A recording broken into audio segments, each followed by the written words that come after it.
जब राजपूत दूल्हा तोरण पर आता है तब शुरू होता है मजाक, शर्म और रस्मों का पूरा मेला। जय माता दी। राजपूत शादियों में तोरण सिर्फ एक रस्म नहीं होती है, यहाँ से शुरू होता है मजाक, प्यार और परंपराओं का सबसे प्यारा दौर।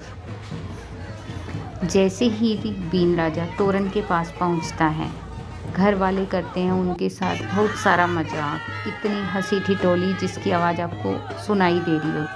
कभी नाक खींची जाती है तो कभी मुंह के सामने मिरर दिखाया जाता है और कभी तो वो पैरों के जो छड़ होते हैं ना, जो कड़े होते हैं जिसमें घुंघरू लगे होते हैं, वो झुनझुने की तरह बजाए जाते हैं। हमारे दूल्हे राजा तो वैसे ही बड़े शाय नेचर के थे और बीन राजा की नाक जैसे ही खींची तो वो हो गई पूरी रेड और थोड़ा टाइम लगा उनको नॉर्मल होने के अंदर। जैसे उनकी नाक है वो थोड़े टाइम बाद नॉर्मल हुई। जैसे ही नॉर्मल हुई इतने में भाभी साहू कमाए और उनके गले लगे। ये भी एक मजाक होता है और जो बीन राजा के साथ किया जाता है।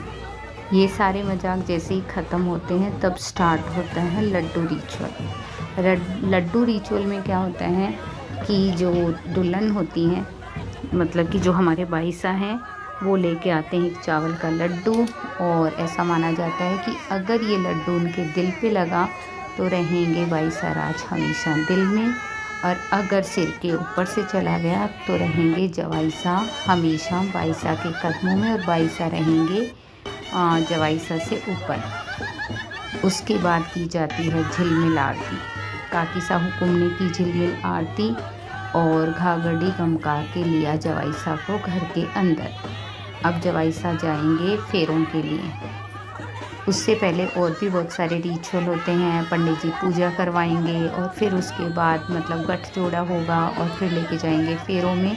तो ऐसे करके बहुत सारे रिचुअल होते हैं। राजपूत शादियों में रस्में निभाई नहीं जाती, जी जाती है, और तोरण पर आया दूल्हा इन मजाकों के बिना अधूरा ही लगता है। अगर आपको ऐसे देसी, रॉयल और शादी वाले मोमेंट पसंद है तो वीडियो को लाइक करें और चैनल को सब्सक्राइब करें और कमेंट में बताइए कि आपके यहाँ कौन सा मजाक सबसे